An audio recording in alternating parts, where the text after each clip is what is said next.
Praise road હું Stanley Macwan મારી YouTube channel Gujarati Bible સ્ટડીમાં તમારું સ્વાગત છે। મારી ચેનલને આજે અત્યારે આગળ તમે સબસ્ક્રાઈબ કરી લો અને ઈશ્વરના જ્ઞાનમાં તમે વધતા જાઓ।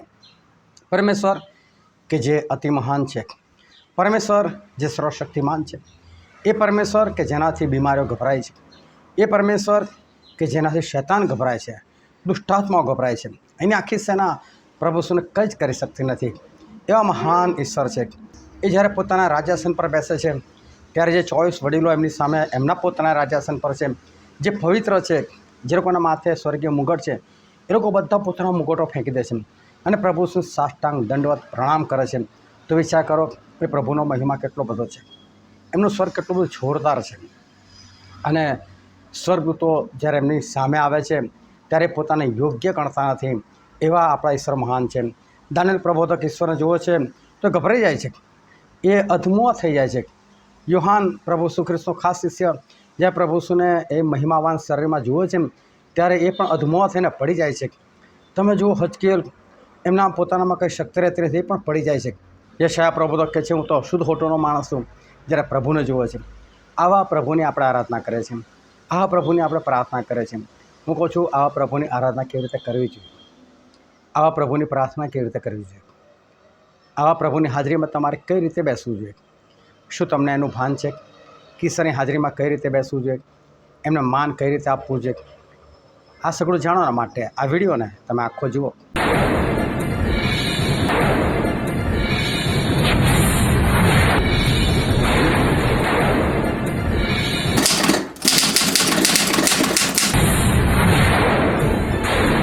હમણાં જ આપણા વડોદરાની અંદર એક મોટા પાયે મિટિંગ થઈ ગઈ હિલ મેમોરિયલ સ્કૂલની અંદર, અને વર્ષોથી આપણે એક પ્રાર્થના કરીએ છીએ, અને એ પ્રાર્થના છે જે અમુક મુસલમાન પરિવારો આવતા હતા અને એ લોકો બધા નહીં આવતા મિટિંગની અંદર, અને એના માટે વર્ષોથી પ્રાર્થના ચાલ્યા કરે છે।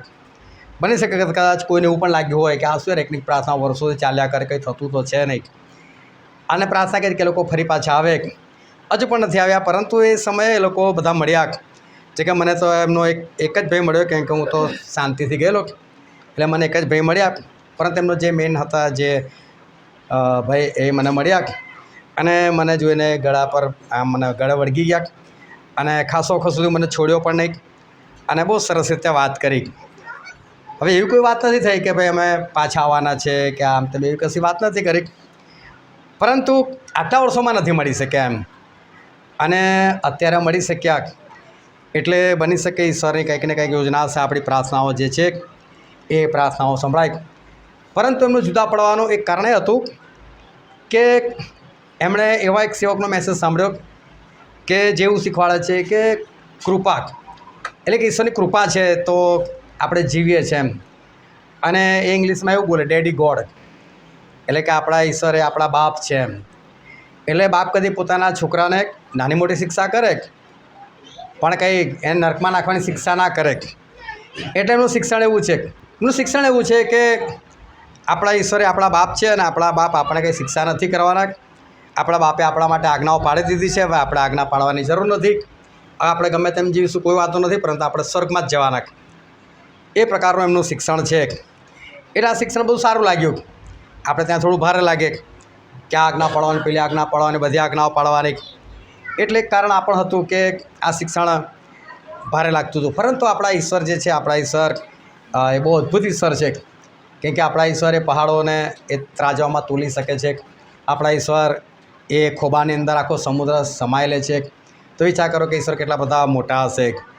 અને ઈશ્વરે જ્યારે મૂસા વિશે વાત કરી તો કહે છે કે એના જેવો પ્રબોધક આજ સુધી ઊભો નથી થયો, પરંતુ મૂસાએ જ્યારે પ્રથમ વખત ઈશ્વરને જોયેલા હતા એ પણ બળતા ઝાડવાની મધ્યે, અને એ પણ એમણે કોઈ ચહેરો બેરો નથી જોયો, અને છતાં બાઇબલ કહે છે કે મૂસા એ દેખાવ જોઈને બી ગયા કહે છે। તો વિચાર કરો કે આપણા ઈશ્વર એ કેવા હશે।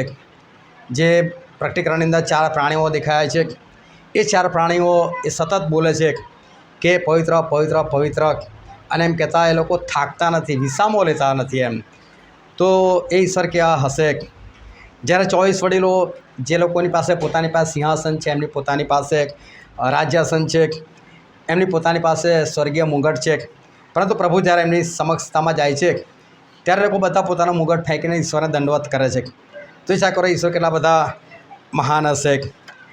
આપણે જ્યારે ઈશ્વરની હાજરીમાં આપણે જ્યારે બેસીએ છીએ ત્યારે આપણે કાળજી નથી રાખતા કે આપણે કેટલા બધા મોટા ઈશ્વરની સમક્ષતામાં આપણે બેસીએ છીએ. આપણે કેવા ભયાનક ઈશ્વરની હાજરીમાં આપણે ઉપસ્થિત થઈએ છીએ. આપણે જ્યારે ઈશ્વરની આરાધના કરીએ છીએ તો ઈશ્વર કેટલા બધા મોટા છે, કેટલા જબરદસ્ત ઈશ્વર છે કે દાનિયેલ પ્રભુ હતા કે ઈશ્વરને જોઈને ગભરાઈ જાય. હજકેલ એ ઈશ્વરને જોઈને ગભરાઈ જાય. એવા અદ્ભુત ઈશ્વર છે. ઈશ્વરની હાજરી એટલી બધી ભયાનક છે કે લોકો ગભરાઈ જાય છે, ઈશ્વરના સેવકો ગભરાઈ જાય છે. તો આપણે એ ઈશ્વરની સમક્ષતામાં કેવી રીતે બેસવું જોઈએ? પ્રભુ ઈસુએ પોતાના શિષ્યોને બોલાવેલા હતા જ્યારે મરણમાંથી સજીવન થઈ ગયા. એના 40મા દિવસે જ્યારે સ્વર્ગમાં જવાના હતા ત્યારે તેમણે બધાને એવું કીધું કે તમે બધા કહે છે કે જૈતુન નામના પહાડ પર આવી જજો. સમય પણ આપ્યો. બાઇબલમાં સમય નથી લખ્યો કેટલા વાગે બોલાયા, પરંતુ ઈશ્વરે કોઈક સમય એ લોકોને બોલાયા કે આટલા વાગતા સુધીમાં આવી જવાનું. અને એ સમયે શિષ્યો બધા યહૂદીઓથી બીતા હતા, બહાર નહોતા નીકળી શકતા, પરંતુ પ્રભુએ બોલાયેલા એટલે જવાનું હતું અને સમય પર પહોંચવાનું હતું. એ પણ પહાડ ચડીને પહાડની ટોચ પર જવાનું હતું. એટલે જેવી તેવી બાબત નથી. પરંતુ આ શિષ્યો બધા અલગ અલગ રસ્તે, કારણ કે જો સાથે નીકળે તો બધા ઓળખી જાય તો પેલા પ્રભુના શિષ્યો છે. એટલે બધા અલગ અલગ લોકો કદાચ મોડું સંતાડીને કે ગમે તે રીતે પણ અલગ અલગ નીકળ્યા હશે, અલગ અલગ રસ્તો પસંદ કર્યો હશે. પરંતુ સમયસર લોકો બધા ત્યાં જૈતુન નામના પહાડ પર એ લોકો પહોંચી ગયા. અને જ્યારે લોકો સમયસર પહોંચ્યા, ઈશ્વરની આજ્ઞા પાડી ત્યારે ઈશ્વરે લોકોને એવું કીધું કે જાઓ તમે સર્વ દેશનાઓને શિષ્ય કરો કે. હવે પ્રભુએ પહેલાં પોતે અનુભવ કર્યો કે આ લોકો મારું કહેલું માને છે કે નહીં. અને પછી પ્રભુએ એમને કીધું કે તમે બીજાને શિષ્ય બનાવો.